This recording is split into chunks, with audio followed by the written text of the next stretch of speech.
आपकी दोस्त और होस्ट उर्वशी कपूर और आप देख रहे हैं जागरण डायलॉग्स। अक्सर लोग स्किन की प्रॉब्लम्स यानी त्वचा संबंधी बीमारियों से परेशान रहते हैं।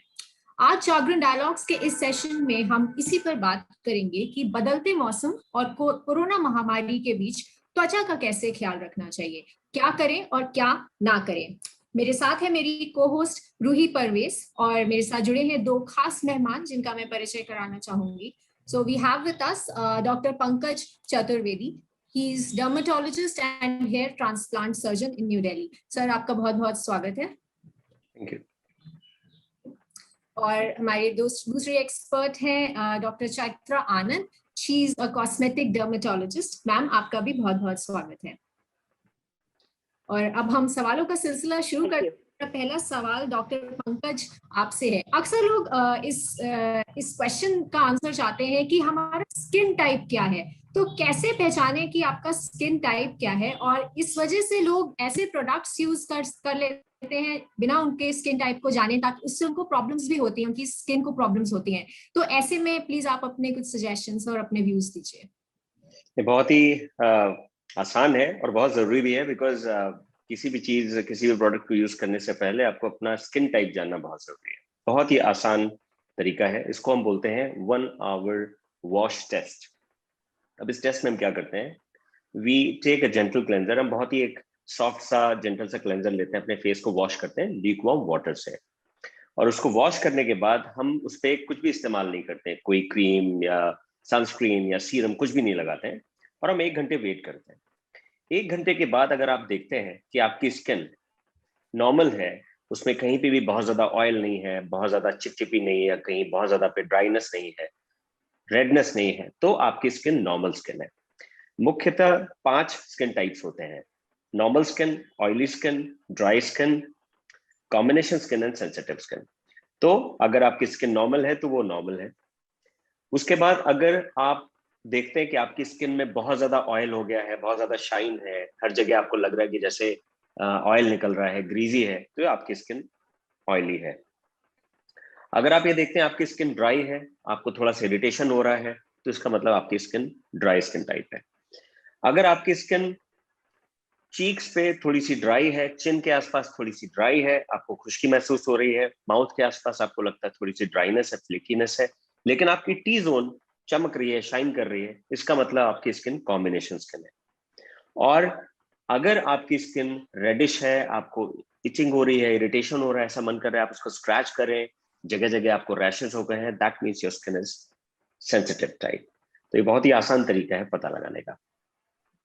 जी, थैंक यू डॉक्टर पंकज, आपने बहुत अच्छे से समझाया और ये बहुत ज़रूरी चीज़ भी है जो सबको पता होना चाहिए कोई भी प्रोडक्ट खरीदने से पहले। मेरा दूसरा सवाल है डॉक्टर चैत्रा आपसे।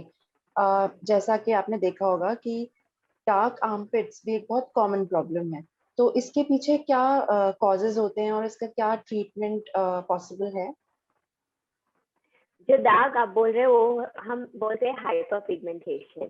हम सबका स्किन टाइप जो है इंडियन स्किन टाइप बोलते हैं, क्योंकि इसमें जो पिगमेंटेशन है, मेलानिन पिगमेंट जो साइंटिफिक टर्म है उसका, इसका मॉलिक्यूल साइज ज्यादा बढ़ता है। तो हमारा स्किन जो स्किन टाइप है इसमें कलर ज्यादा है, इसलिए हम पिगमेंटेड स्किन टाइप। जब कभी कुछ भी स्किन को इरिटेट करेगा तो उसका इंक्रीज होता है प्रोडक्शन। जब इसका प्रोडक्शन बढ़ जाता है तो आपको पिगमेंट पैचेस आ सकती है, या पिगमेंट या दाग का स्पॉट आ सकता है, नहीं तो पूरा फेस या बॉडी स्किन को भी दाग आ सकती है। तो यही है कॉज दाग की। बट इरिटेशन कैसे होता है? First and foremost sun damage. जब भी हम बोलते हैं, हम सब डर्मेटोलॉजिस्ट एक ही बात बोलते हैं, आप कुछ भी यूज नहीं करेंगे, सिर्फ एक क्रीम यूज करेंगे तो आपका सनस्क्रीन होना चाहिए, क्योंकि 90% जो डैमेज होता है हमारा स्किन के लिए वो सन एक्सपोजर से होता है। और जब भी मैं सन एक्सपोजर बोलती हूँ सब सोचते हैं अरे हम धूप पे जाते ही नहीं, घर के अंदर ही बैठे रहते हैं, क्या बोल रहे हैं आप डॉक्टर। तो यही होता है कि अगर हम अंदर भी बैठे हैं और विंडो से लाइट आ रहा है, सनलाइट, ये काफी है स्किन का डैमेज करने के लिए, क्योंकि हमारा पिगमेंटेड स्किन टाइप है।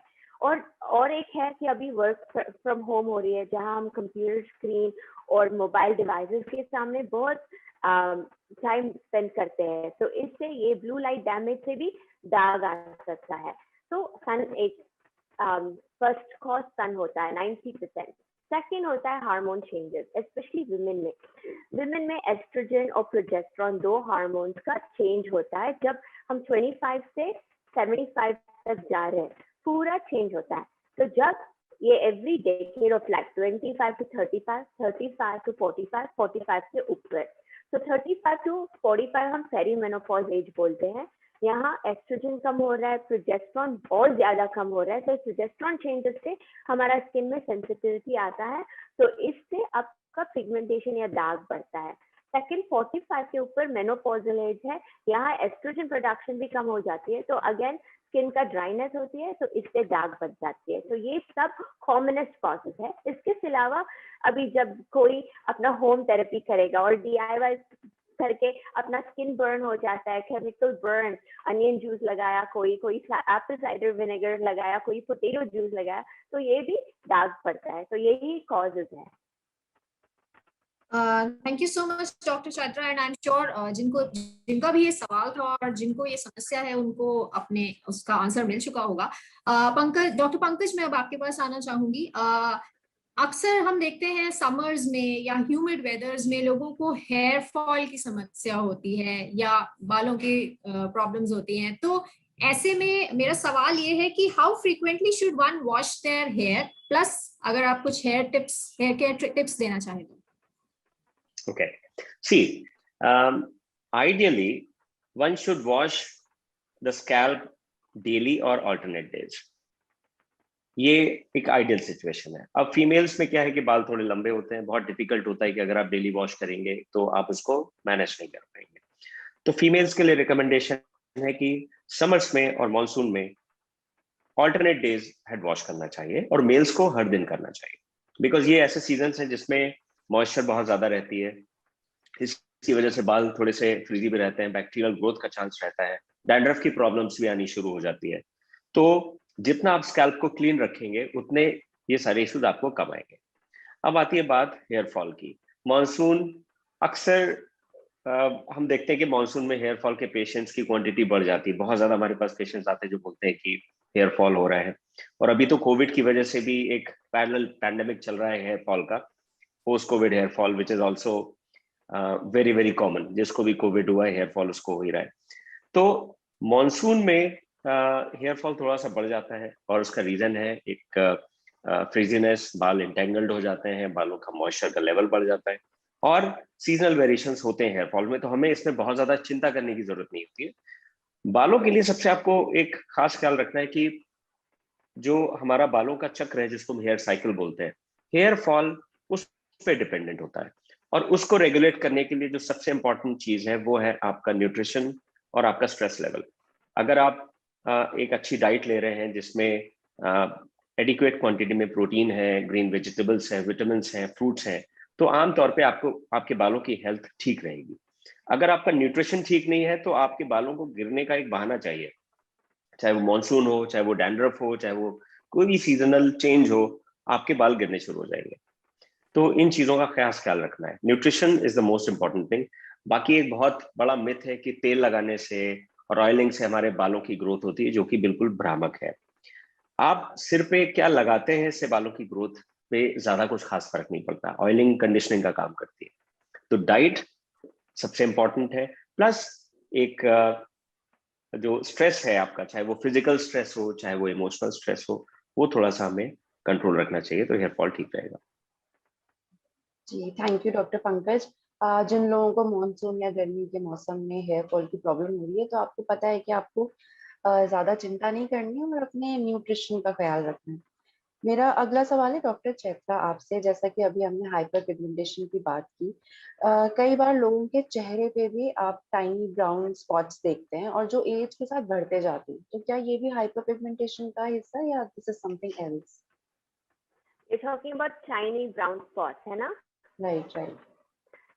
So ज्यादातर Dr. Chatra, I'll add to this question. Not only on face, in fact, we see कि older age में लोगों के hands में भी हो जाते हैं, means full body में कुछ brown spots होने लगते हैं, तो उनके क्या कारण हैं? Got it. So अगर चेहरे पे ब्राउन स्पॉट्स आती है और अगर स्किन का कलर थोड़ा लाइटर या फेयर शेड पे है तो ये ज्यादातर फ्रेकल्स होता है. इट्स नॉट डार्क की marks as in hyper pigmentation because कि कोई इरिटेशन हुआ, बट जेनेटिकली ये ऑलरेडी प्रीसेट है आपका जेनेटिक्स में. ये हेरिडिटरी या जेनेटिक्स बोलते हैं. तो इससे क्या होता है, freckles commonly small light brown spots आ जाती है यहाँ चेहरे पे, स्पेशली चीक पे और नोज पे ज्यादातर. और जब भी आप धूप पे जाएंगे ये ज्यादा हो जाती है. तो अपने आप थोड़ा कम होता है बट परमानेंटली रहता है. इसको ट्रीटमेंट लेजर से करवा सकते हैं, बट करवाने से क्या होता है ये चले जाता है, बट जब भी आप धूप में जाएंगे फिर आप देखेंगे कि फ्रेकल्स वापस आया आपके फेस पे. बट सनस्क्रीन ऑलवेज लगाना पड़ेगा. सेकेंड टाइप होता है जब वो छोटा दाग हो और उसका थोड़ा हेड जैसा होता है. जैसे आप ऐसे करेंगे तो वो आपको नॉट जस्ट दिखेगा बट फील भी होगा. तो इसको हम स्किन टैग्स बोलते हैं. स्किन टैग्स जहाँ स्किन थोड़ा एक्स्ट्रा ग्रोथ हो जाती है और वो लोग उसको वॉर्ट समझते हैं. ये वॉर्ट नहीं है, टच करने से ज्यादा नहीं बढ़ेगा, किसी और के लिए इन्फेक्शन नहीं होता, बट ये अपने आप जब आपका स्किन एजिंग होता है, एक एजिंग प्रोसेस है, तो इसमें आपका स्किन टैग आएगा. तो इसको कॉटरी करवा सकते हैं अपने डर्मेटोलॉजिस्ट के पास और ये गिर जाएगा 5 दिन के बाद. जब आता है बॉडी और हैंड्स का जो आपने बात किया, ये भी एजिंग का स्पॉट है. एज रिलेटेड पिगमेंटेशन बोलते हैं इसको. इसको हम सोलर लेंटिडिन्स या सोलर केराटोसिस के नाम में बुलाते हैं, या एक्टिनिक केराटोसिस जब उसका ऊपर रफ होता है. ये जब हम टिपिकली 40 के ऊपर के लोग में ये दिखता है, जो भी सन एक्सपोज एरियाज है आपका बॉडी में. और टिपिकली लोग बाइक चलाते हैं तो हाथ ऐसे होता है, तो यही एक्सपोज है. ड्राइविंग करेंगे तो यही एक्सपोज है. सबका एक्सपोज ज्यादा यही है बॉडी का एरिया. तो इससे वो पैचेस जैसा, ब्राउन पैचेस जैसे आते हैं. और प्रोटेक्शन होता है सनस्क्रीन, बट इसका निकाल सकते हैं chemical peels, deep chemical peels, या लेजर से निकाल सकते हैं. ग्रेट. सो जिनका भी ये सवाल था, आई एम श्योर आपको इसका जवाब मिल गया होगा.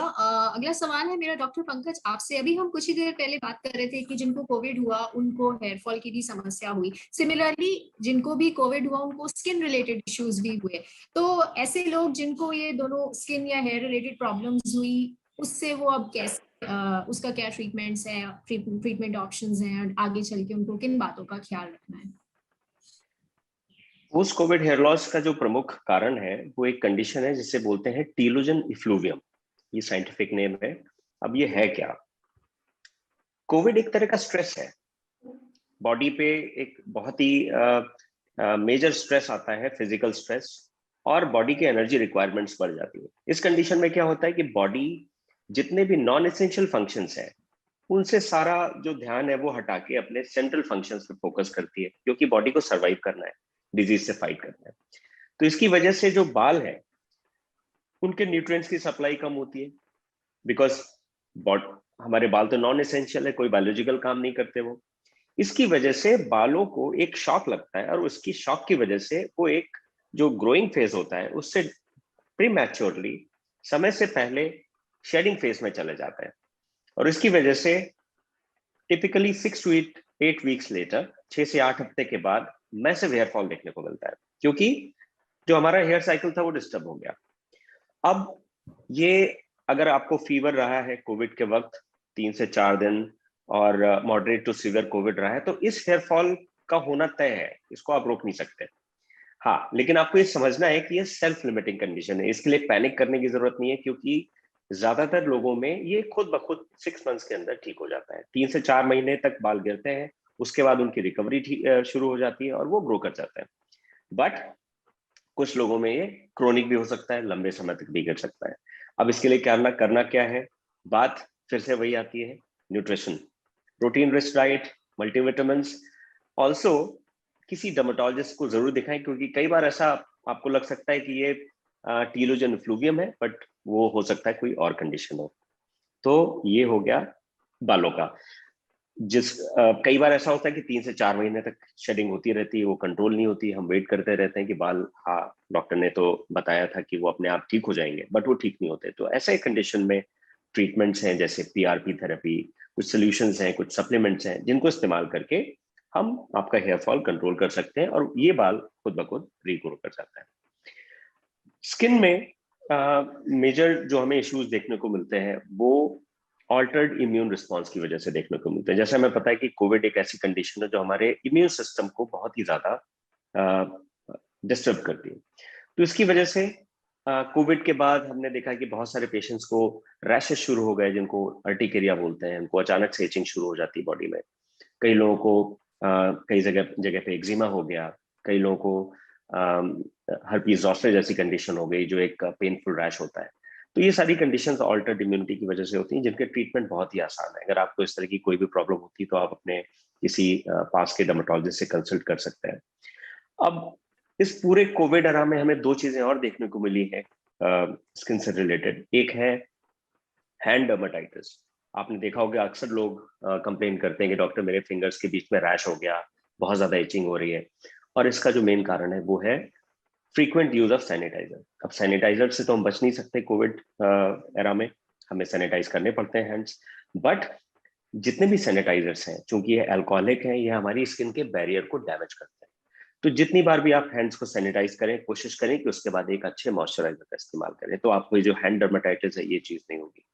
कुछ लोगों को लेटेक्स के जो ग्लव्स हैं उनसे भी एलर्जीज हो रही है, तो छोटे छोटे पानी से भरे ब्लिस्टर्स हो जाते हैं। तो ये भी एक ऐसी कंडीशन है जिसमें बहुत ज्यादा इचिंग होती है। तो अगर आपको इस तरह से फील होता है तो लेटेक्स की जगह नॉन लेटेक्स ग्लव्स का प्रयोग करें। और दूसरी जो प्रमुख चीज हमें देखने को मिलती है वो है मास्क एक्ने, जो कि हमें मास्क पहनना पड़ता है एक्सटेंडेड आवर्स के लिए। तो कई सारे लोगों को यहाँ पे पिंपल्स जैसी प्रॉब्लम हो जाती है। तो इसके लिए ध्यान रखें कि दिन में 2 बार अपने फेस को क्लेंस करें। एक ही मास्क को बहुत कई दिनों तक इस्तेमाल ना करें।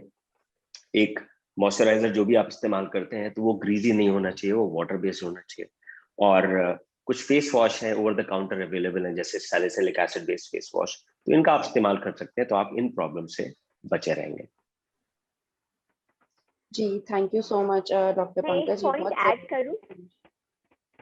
जी जी Can I बिल्कुल। add Yes, one please. point? Yes, या please. श्योर। डॉक्टर पंकज, आपको नहीं लगता कि सबका न्यूट्रिशन स्टेटस में एवरीबडी अपना न्यूट्रिशन में सब प्रोटीन, वाइटामिन, मिनरल्स नहीं लेते?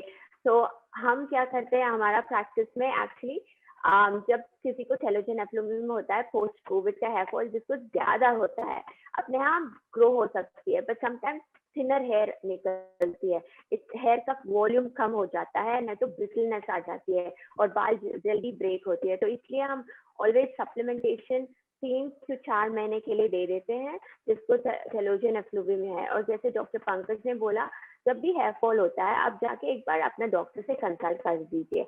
आजकल ऑनलाइन भी कंसल्ट कर सकते हैं, बिकॉज ये हेयर फॉल अपने आप ग्रो हो सकता है, बट सेम वॉल्यूम आएगा इसका 100% गारंटी नहीं है, क्योंकि मल्टी फैक्टोरियल बोलते हैं इसको। न्यूट्रिशन एक है, स्ट्रेस लेवल एक है, आपका जो क्लेंजिंग बाल का रूटीन है वो एक होता है, तो हार्मोन चेंजेस भी इम्पैक्ट करते हैं स्पेशली वुमेन के लिए। तो इम्पोर्टेंट कि आप एक बार न्यूट्रिशन सप्लीमेंट 4 मंथ का कर दीजिए, तो आपका बाल वॉल्यूम निकल जाएगा। Right right, thank you doctor Chatra. आपने जैसा अगर जो लोग स्किन या हेयर रिलेटेड प्रॉब्लम से जूझ रहे हैं आफ्टर कोविड, तो वो अपने डॉक्टर को जरूर दिखाएं, उनसे कंसल्ट जरूर करें। मेरा अगला सवाल डॉक्टर चत्रा आपसे ही है। आप ड्राई स्किन भी प्रॉब्लम बहुत कॉमन है, तो उसके पीछे क्या कॉजेस हो सकते हैं? आप क्या टिप्स दे सकती हैं जिन लोगों की स्किन ड्राई होती है? जब ड्राई स्किन होता है, लाइक टिपिकली अगर आपका स्किन नॉर्मल था या ऑयली था, बट अब अभी ड्राई पैचेस एक्सपीरियंस कर रहे हैं, तो हम यूजली कॉज देखते हैं। ड्राइनेस के साथ डिहाइड्रेशन भी आ सकती है। ड्राइनेस होता है लैक ऑफ ऑयल, तो वो होता है, और डिहाइड्रेशन होता है लैक ऑफ वाटर। ये दोनों अलग तरीके से होता है, बट दोनों एक ही जैसे दिखता है ऑलमोस्ट। तो इसमें क्या होता है, ड्राई पैचेस होता है, स्किन का फ्लेकिंग हो जाता है, स्पॉट फ्लेकिंग हो सकता है और वो फैट ज्यादा इरिटेशन से व्हाइट भी निकल सकता है। लाइक लोग समझ लेंगे कि उनको विटिलाइगो या लुकोडर्मा हो गया, बट एक्चुअली ये एक्सेसिव ड्राइनेस हो सकता है। नेक्स्ट थिंग, जब वो अपना फेस वॉश करेंगे तो उनका स्किन इमीडिएटली बहुत टाइट जैसे लगता है, जैसे किसी ने उसको खींच रहा। पानी पीने से नहीं होता है, बट इलेक्ट्रोलाइट होना चाहिए, बिकॉज जब इलेक्ट्रोलाइट होता है तो इसको हम एक्टिवेटेड वाटर बोलते हैं। तो इंट्रासेल्युलर और एक्स्ट्रा सेल्युलर के शरीर के अंदर और शरीर के बाहर, लाइक सेल के अंदर, तो ये इम्पोर्टेंट है। सो इलेक्ट्रोलाइट वाटर, सो इलेक्ट्रोलाइट यूज कर सकते हैं, नहीं तो कोकोनट वाटर यूज कर सकते हैं। तो आपका वजन के हिसाब से वाटर पीना है, मिनिमम 1.5 लीटर पर डे, और हर 5 किलो इंक्रीज उसके ऊपर about 55 up to 60 kilos you take 1.5 liter, 60 to 65 add और 500 ml। तो ऐसे कैलकुलेट करके आपका वाटर बैलेंस। सेकेंड, जो आपका प्रोटेक्शन, सेकेंड, क्योंकि जब भी हम बैठे हैं एसी में बैठे हैं या हीटिंग फैसिलिटी में बैठे हैं, तो ह्यूमिडिटी से और एटमॉस्फेयर का चेंजेस से अपना शरीर से जो पानी है, हाइड्रेशन और हाइलोनिक एसिड निकल जाता है। तो अगर आप एसी ऑफिस में बैठे हो, एसी एनवायरनमेंट में बैठे हो, तो एक ह्यूमिडिफायर रखिए आपके पास, नहीं तो एक बड़ा बोल का पानी रखिए, क्योंकि उसका बोल से पानी निकलेगा, बट आपका शरीर से नहीं, क्योंकि जो सोर्स ज्यादा वाटर है वहां से पानी निकलेगा। तो ये एक वे है प्रोटेक्ट करने के लिए। तीसरा है जो आप अपने आप के लगाएंगे, ceramide based moisturiser. Now doctor Pankaj ने अभी बोला था कि एक मॉइस्चराइजर लगाइए जो आपका स्किन का फिल्म या बैरियर फंक्शन बन सकता है। ऐसे ही हम सेरामाइड बोलते हैं, क्योंकि सेरामाइड जो है आपका स्किन का नेचुरल स्किन बैरियर में ऑलरेडी है। तो ये सेरामाइड बेस्ड मॉइस्चराइजर लगाना चाहिए जो ड्राई स्किन हो या डिहाइड्रेटेड स्किन हो। इसमें विटामिन ई का एडिटिव देखिए, हाइलोनिक एसिड या सोडियम हाइलोनेट का एडिटिव देखिए, ये लगाने से हेल्पफुल होता है। और सप्लीमेंट्स, विटामिन ई सप्लीमेंट्स लेने से, और फिश ऑयल अगर आप नॉन वेजिटेरियन हो, ओमेगा कैप्सूल, ये भी हेल्प करेगा। अगर आप लेडी हो और एक्सपीरियंस कर रहे हैं ड्राइनेस, ये आपका एस्ट्रोजन चेंजेस या थायराइड हाइपोथायरॉइडिज्म भी हो सकती है। तो एक बार चेक करवाइए। अगर ये ड्राइनेस ये सब करने से फिर भी 2 महीने के बाद परसिस्टेंट है, तो एक बार चेक करवा दीजिए। Thank you so much doctor छात्रा, एंड आई एम श्योर आपको आपके सवालों के जवाब मिल गए होंगे। अगला सवाल है मेरा डॉक्टर पंकज आपसे कि एज एन एक्सपर्ट आपके पास भी पेशेंट्स आते होंगे अलग अलग कंडीशंस के, अलग अलग ट्रीटमेंट्स जिनको रिक्वायर्ड है। So what are the common skin care mistakes people do, अगर आप शेयर करना चाहें तो। सबसे कॉमन मिस्टेक ये है कि लोग people behave like copy cats these days. उन्होंने सोशल मीडिया पे देखा कि हाँ मेरी फेवरेट ब्लॉगर ये यूज कर रही है, they order the same product online, they start using it. सबसे पहले आपको पता होना चाहिए कि आपका स्किन टाइप क्या है। सबके स्किन अलग होते हैं, आपको अपने स्किन टाइप का पता होना बहुत जरूरी है। इसलिए जितने भी लोग हैं सबको एक बार जरूर अपने डर्मेटोलॉजिस्ट से मिलना चाहिए, सो दैट आपको पता चले आपका स्किन टाइप क्या है और आपको किस टाइप के प्रोडक्ट्स यूज करने हैं। और उसके बाद आपको पता चल जाएगा कि हाँ मुझे क्या यूज करना है, क्या यूज नहीं करना है। अब फॉर एग्जाम्पल रेटिनॉल का यूज बड़ा प्रचलित है, जिसको भी आप लाइक हम retinol is a very good product, is a vitamin A based molecule and one of the best molecules for anti ageing. But retinol सबको सूट नहीं करता। अगर आपकी स्किन सेंसिटिव है और आपकी स्किन अगर ड्राई है और आपने रेटिनॉल यूज कर दिया, आपको रैशेस आ जाएंगे, आपको इचिंग शुरू हो जाएगी और आपको ये लगेगा कि नहीं रेटिनॉल तो अच्छा प्रोडक्ट नहीं है। रेटिनॉल अच्छा प्रोडक्ट है बट आपके लिए नहीं, because your skin type is not suitable for that. So know your skin type, number 1। Number 2, आपको पता होना चाहिए कि कितनी क्वांटिटी में आपको प्रोडक्ट्स यूज करना है। कोई भी प्रोडक्ट अगर आप बहुत ज्यादा क्वांटिटी में यूज कर लेंगे, इट मे क्रिएट डर्मेटाइटिस, आपको इरिटेशन हो सकता है, आपको एक्जिमा हो सकता है उस प्रोडक्ट से। So the quantity is also very important. जिस चीज की, अब जैसे सनस्क्रीन है, सनस्क्रीन लोग इतना सा लगाते हैं बिल्कुल राइस के 2 दाने के बराबर, because it makes skin little whitish, वो से बचते हैं। उतनी सनस्क्रीन लगाने का कोई यूज नहीं है। आप जैसे ही सनलाइट में जाएंगे आपको सनबर्न्स हो जाएंगे, टैनिंग हो जाएगी, और डॉक्टर के पास जब आप जाएंगे आप बोलेंगे कि डॉक्टर मैं तो सनस्क्रीन यूज करती हूँ फिर भी मुझे टैनिंग हो गई। But you will not tell that how much quantity you use, आप कितनी सनस्क्रीन लगाते हैं। So quantity is also very important. Third, the sequence of the products, आपको किस सीक्वेंस में चीजें यूज करनी है। कई बार लोग आते हैं वो सबसे पहले सनस्क्रीन लगाते हैं, फिर उसके ऊपर मॉइस्चराइजर लगाते हैं, फिर जब उनका मन किया तो टोनर लगा लेते हैं. So that is not the way out. So proper sequencing. And fourth, the choice of the products. आपको see, cosmetic industry is a flourishing industry. हर दिन एक नया ब्रांड आता है स्किन केयर प्रोडक्ट्स को लेके. आपके लिए जानना बहुत जरूरी है कि जिस प्रोडक्ट को आप इस्तेमाल कर रहे हैं उसमें एक्टिव इंग्रेडिएंट्स कैसे हैं, उनका कॉन्सेंट्रेशन क्या है, उनकी क्वालिटी क्या है, और तब जाके आपको प्रोडक्ट यूज करना चाहिए. तो ये सारे मिस्टेक्स हैं जो बहुत कॉमन है. हमें जो भी दिखा कि हाँ इसकी तो पैकेजिंग बड़ी अच्छी है, इसकी स्मेल बहुत अच्छी आ रही है, this is a very good product and this is very popular on social media, so this is very good product. No, you should not choose the products like this. Your skin is not a laboratory. Don't experiment. See a qualified dermatologist, then choose your products and continue. मेरा सवाल ये है, in fact user का एक सवाल आ रहा है कि स्किन इन्फेक्शंस जनरली बढ़ते हैं, कोविड में भी बढ़े जैसे कि डॉक्टर पंकज ने भी बताया, और एलर्जीज भी बढ़ी ह्यूमिड वेदर्स में. सो इसके रीजंस क्या है कि मतलब एलर्जी जो लोगों को बार बार एलर्जी होती है, उसके क्या रीजंस हैं और उसके क्या ट्रीटमेंट्स हैं? जो सवाल आपने पूछा एक्चुअली वेरी मेडिकल है. तो बिना हिस्ट्री लिए बिना हम बता भी नहीं सकते क्यों एलर्जीज हो रही है. एलर्जीज का मल्टीपल रीजंस होता है. एक इनेन एलर्जी, जो अगर आप बचपन से ही एलर्जिक टाइप ऑफ स्किन हो, इसको एटोपिक एक्जिमा बोलते हैं, तो इनका सेंसिटाइव स्किन टाइप है और उनको मालूम होता है कि उनका ट्रिगर क्या होता है एलर्जी के लिए. दूसरा होता है कि they were completely fine और suddenly उनका स्किन एलर्जिक हुआ, उनको suddenly rashes आ रहा है, hives आ रहा है etc. तो इसको हम अर्टिकेरिया बोलते हैं. तो ये सब जैसे सिचुएशन है, इसमें हिस्ट्री इंपॉर्टेंट रहता है क्योंकि हम निकालेंगे इंफॉर्मेशन कि क्या यूज कर रहे थे इतने साल से. अगर कुछ चेंज हुआ आपके एप्लीकेशन में, अपने डाइट में या अपने रिचुअल्स में जो आप करते हो, अगर सडनली एक्सरसाइज किया, अगर डाइट का चेंज हुआ, अगर आपका कपड़ा बिस्तर चेंज भी हुआ, ये सब ट्रिगर होता है एलर्जीज का स्किन में. तो एलर्जीज जो है एक्चुअली ऐसे ही बताने में it's very tough honestly speaking. But जो भी आपको मैंने रखना है, आप अपना फूड हैबिट्स में मैंने रखिए, आपका एक्सरसाइज रूटीन में मैंने रखिए, आपका हार्ट रेट ट्रैक कीजिए. जब आप एक्सरसाइज कर रहे हो, अगर आपका हार्ट रेट 120 से ज्यादा हुआ तो ये भी एलर्जिक जैसा रिएक्शन भी ट्रिगर कर सकता है. रैशेस, हीट रैशेस हो सकता है, कोल्ड रैशेस हो सकती है. सेकेंड थिंग, आपको फंगल इन्फेक्शन भी हो सकता है, जैसे ये मानसून सीजन में बिकॉज ऑफ स्वेटिंग, जो जॉइंट्स है अंदर का, बिकॉज ऑफ ह्यूमिडिटी और हीट इन जगह में आपको फंगल इन्फेक्शन भी हो सकता है. तो ये सब जो से इन्फेक्शन और एलर्जी का ट्रिगर हो सकता है. जब ये होता है, जब आप डॉक्टर के पास आएंगे, पहले एंटी एलर्जिक टैबलेट देंगे, फिर देख के अगर ज्यादा हो तो स्टेरॉइड मेडिकेशन यूज कर सकते हैं depending on case to case.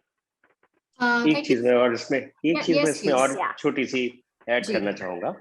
जैसे आपने पूछा कि इसका कारण क्या है, तो कोविड एक डिजीज है जो हमारे इम्यून सिस्टम को बहुत मेजर तरीके से ऑल्टर करती है. इनफैक्ट कोविड में जो मेजर कॉम्प्लिकेशंस हैं, जो डेथ्स हैं, उनका कारण ऑल्टर्ड इम्यून रिस्पॉन्स है.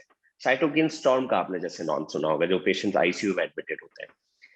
तो कोविड की वजह से जो ऑल्टर्ड इम्यूनिटी है, उसकी वजह से हम बहुत ज्यादा केसेस देख रहे हैं जिसमें पेशेंट्स को एलर्जीज हो रही हैं, रैशेस हो रहे हैं. जो पहले नॉर्मल थे वो भी कंप्लेन करके आ रहे हैं कि मुझे रैशेस आ जाते हैं, जिसको पित्ती उछलना बोलते हैं या अर्टिकेरिया बोलते हैं.